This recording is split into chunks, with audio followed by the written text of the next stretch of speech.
আসসালামু আলাইকুম। Marriage car বিডির বিবাহ বিষয়ক আলোচনার ৯৬তম পর্বের বিষয় হচ্ছে বিয়ে নিয়ে সমাজের কিছু ভুল ধারণা। তো বিষয়টা আসলে অনেক বড়। ছোট্ট করে কিছু কয়েকটা জিনিস আলোচনা করি। তো আমাদের সমাজে আসলে অনেকগুলো প্রচলিত কথাবার্তা আছে, যেগুলা শুনতে অনেক সময় ভালোও লাগে। আবার বাস্তবে দেখা যায় কিছু ভুল আছে, অসত্য আছে, অর্ধসত্য আছে। তো এই সিদ্ধান্তগুলো অনেক সময় ভুল হয় এবং কিছু অপ্রয়োজনীয় চাপ তৈরি করে। তো এমন কিছু ভুল ধারণা যেমন আ ভালো প্রস্তাব বারবার আসে না, দ্রুত সিদ্ধান্ত নাও। আবার ভালো প্রস্তাবের আশায় বারবার সিদ্ধান্ত পাল্টানো, এটা একটা গুরুত্বপূর্ণ ব্যাপার। অনেকে আছে যে এই ক্ষেত্রে তাড়াহুড়া করে সিদ্ধান্ত নিয়ে ফেলেন যে ভালো প্রস্তাব পেয়েছি, কোনো খোঁজখবর না নিয়ে তাড়াতাড়ি বিয়ে দিয়ে দাও। আবার দেখা যায় যে ভালো প্রস্তাব মানে এর চাইতে ভালো, এর চাইতে ভালো আসতে, আসতে একসময় মেয়াদ শেষ। দেখা যায় যে আর মানে সম্বন্ধে আসছে না। তো এই ২ টাই খুব খারাপ।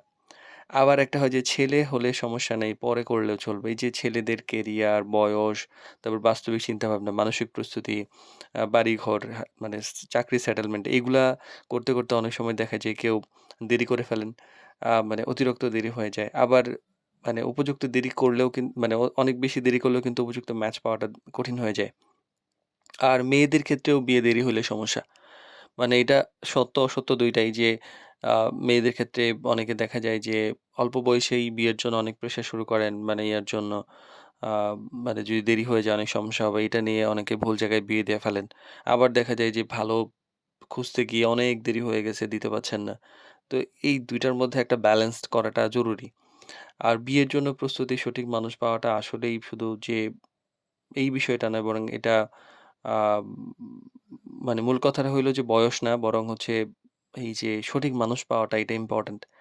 আর টাকা থাকলেই যে শুধুমাত্র ভালো বিয়ে হয় এরকম হয় না। অনেকে মনে করেন যে আমি আগে টাকা কামাই, আগে আমি ভালো ক্যারিয়ার করি, আগে আমি হচ্ছে অমুক জায়গায় পৌঁছাই তাহলে হয়তো আমার ভালো বিয়ে হবে। তো ভালো বিয়ে যে সবসময় আসলে টাকা-পয়সা ম্যাটার করে তা কিন্তু না। ভালো বিয়ে মানে হইলো যে ভালো মানুষ, চরিত্র, বোঝাপড়া, সম্মান এইগুলা হচ্ছে ব্যালেন্স করে পাওয়াটা হচ্ছে ভালো বিয়ে। আর ম্যারেজ মিডিয়া মানে শেষ অপশন এটা মনে করেন। অনেকে হয় কি যে অনেক খুঁজেছেন, অনেক দেখেছেন, আত্মীয়স্বজনরা করেছেন। সবকিছু করার পরে যখন দেখেন যে আর পাচ্ছেন না তখন আসছেন ম্যারেজ মিডিয়াতে।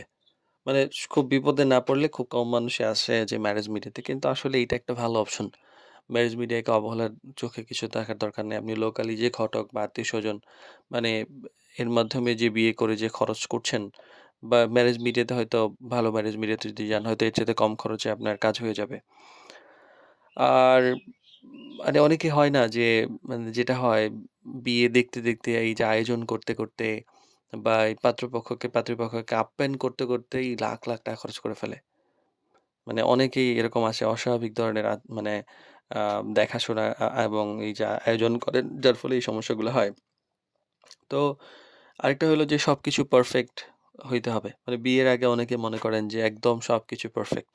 আমাদের মনে রাখতে হবে যে আমির খান, ঋত্বিক রোশন এদের বিয়েও কিন্তু টিকে নাই। তো একদম সবকিছু যে আমি পারফেক্ট হইলো তারপরেও যে বিয়ে একদম আমি গ্যারান্টি দিতে পারবো এরকম না। তো আমাদের মোটামুটি যদি বয়স হয় মোটামুটি একটা সিচুয়েশন এ যাই তাহলে একসাথেও তো আগানো যায়। তো এরকম করে মানিয়ে একটা সুন্দরভাবে আ সুন্দর মানসিকতার মানুষ খুঁজে সেখানে বিয়ে-শাদী করা উচিত। আর সমাজের আসলে সবসময় যে সব কথা এটা বাস্তবতার সাথে মিলে না। তাই বিয়ের মতো যে গুরুত্বপূর্ণ বিষয়ে নিজের বাস্তবতা, পরিবারের মতামত, সঠিক বোঝাপড়া এই ব্যাপারগুলাকে গুরুত্ব দেওয়া উচিত। আর অন্যের কথা না চলে, অন্যের কথায় সামাজিক চাপ এসবে না চলে বরং বুদ্ধিমানের সঙ্গে সচেতনতার সঙ্গে এই যে সিদ্ধান্তটা সেটা নেওয়াই সবচেয়ে বেশি শ্রেয়।